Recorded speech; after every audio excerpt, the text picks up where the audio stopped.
Hi guys, welcome to Small Farmer Life. Hope you're all having an awesome day. Well, it's absolutely blowing a gale outside. Hopefully it's not affecting the mic. But today guys, I want to talk about a question that I got asked through Messenger, which I've asked people not to ask me questions through Messenger, but if I'm going to answer it, I'm going to make a video about it. And they want to know how many buildings could get to build on a small parcel of land. So let's say a couple of acres in size like mine's 2.7 acres. Now, they were talking about how many stables they would be able to get, what size barn, and that sort of thing. Now, I have a friend, the guy whose land I went and looked at before I purchased this piece of land, that motivated me to actually buy this piece of land, and he got planning permission in one go for a barn 40 by 30 foot, the one that he lived in for 4 years and 1 day. He put a breeze block wall down the middle and he lived in one half of the barn.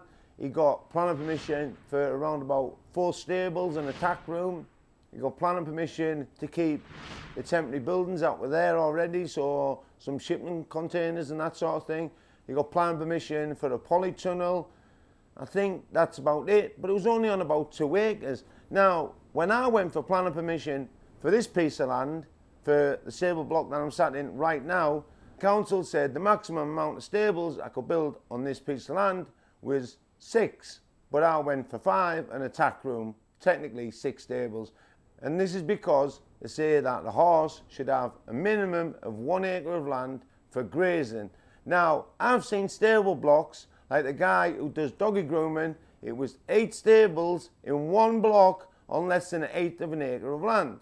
Now, I'm presuming they got that many stables on 1/8 of an acre of land because they said they were renting some land somewhere else and they were going to winter the horses in the stables over winter. So if you're going to put in for, let's say, 5 stables on a couple of acres of land, because you might want to convert the stables later on down the line, you're going to need to say you're renting some land from somewhere else and you're just going to winter the horses in the stables and that sort of thing. You might have to have a letter to prove that you're actually going to be renting some land somewhere else. Now, they say to build a barn on a piece of land, the land itself can't be less than 1 hectare. So around about 2.5 acres in size, the land has to be able to build a building like a barn or something like that on it.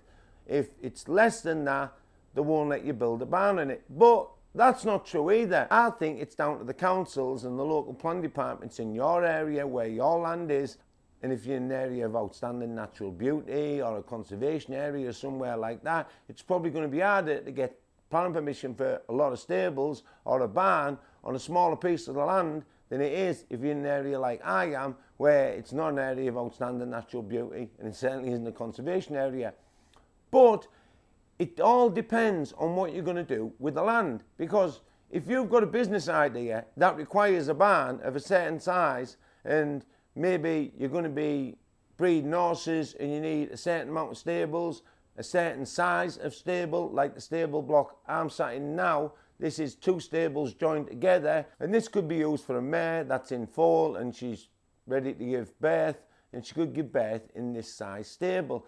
So I think it's down to what your council planning department's like and what they're going to give you and what you need for your business plan or whatever you're going to ask for when you're going for the planning application itself.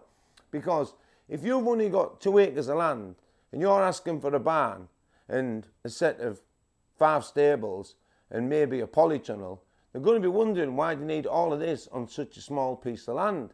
So you need to make sure that your business plan and everything that's in the National Planning Policy Framework that supports what you're going to be doing, because there's lots of things in the National Planning Policy Framework and the local planning policy guidelines that will help you out in a planning application and in your planning statement. And if you put that in with the planning application, not like the planning application that the guy just over there who's moved in and does horse breeding, he's just put a planning application in to stay there, not temporarily, but forever in a caravan and to breed dogs.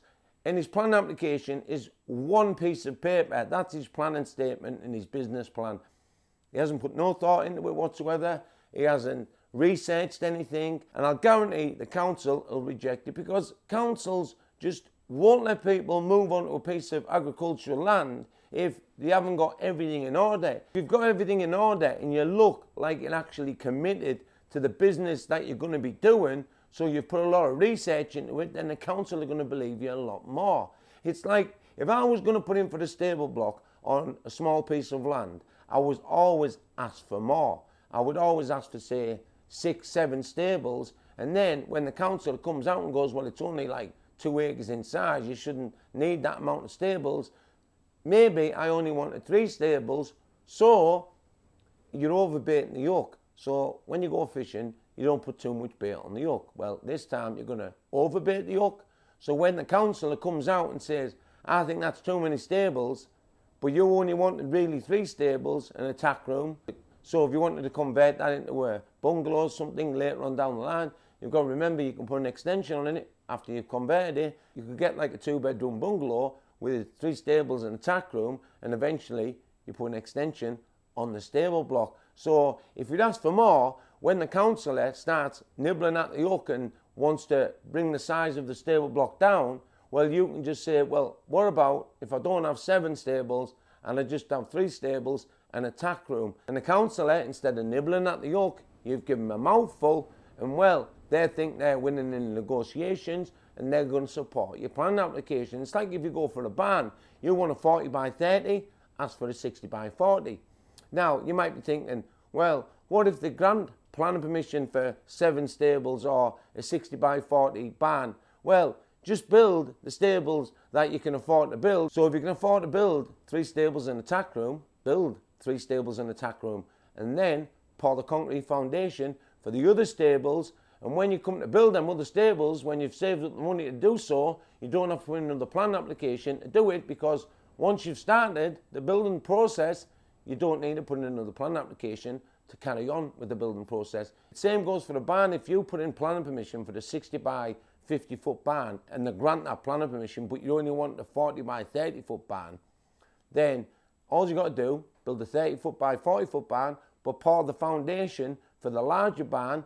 And then later on down the line, maybe you want to put a lean-to on the barn or extend the back of the barn. You can do so without putting in another plan application. So if you overbait the yoke, every time you're putting in a plan application and always ask for more, then you can just say to the councillor, well, I'll come down in size. They think they're winning negotiations, but you're getting everything you need. And that's what you want to be doing. You want to be getting what you want from the councillors, letting them think they're making you half your plan application or something like that. And if you do that, you're going to get what you want, but you need to put in a good plan application with a good planning statement, a good business plan. And it doesn't matter if you've only got a couple of acres. If you can do that, I've got 5 buildings. No, they aren't huge buildings, but they're what I need and what I wanted on the land. And I've also got a caravan, and it's only 2.7 acres. And my mate, like I said, has got a barn, a stable block, a polytunnel. He's just building another set of stables, like a barn stable block where he's got stables going down each side. He's just building that also on the same piece of land. Now, he is out the way, and that's another thing. I think it's about where you're positioned. If you're right near a main road and you're right in full view of everybody in the town, then they probably might reject it. But if you're right out the way and you're not bothering anybody and nobody's going to object to it because nobody's close to you or something like that, and even if they do object, as long as you cite the National Planning Policy Framework and the guidelines that support your planning application in your planning statement, in your planning application, you're going to get what you put in for. Anyway, guys, if you like the video, hit the like button. If you want to subscribe, and you should subscribe, hit the subscribe button. If you want to be notified of all upcoming videos, hit the bell button. Again, guys, please stop sending me messages through Facebook. If you want to ask me something, ask me through YouTube comments. And if you've got any comments or questions, leave them in the comment section below. Thanks again to all my patrons. Couldn't thank you guys enough. If you'd like to support the channel, you can do so for less than the price of a cup of coffee. Links in the description below. Until next time, my name's Craig. You've been watching A Small Farmer Life. As always, guys, take care of yourself. Most of all, take care of the family. Be genuine. Bye for now. See ya.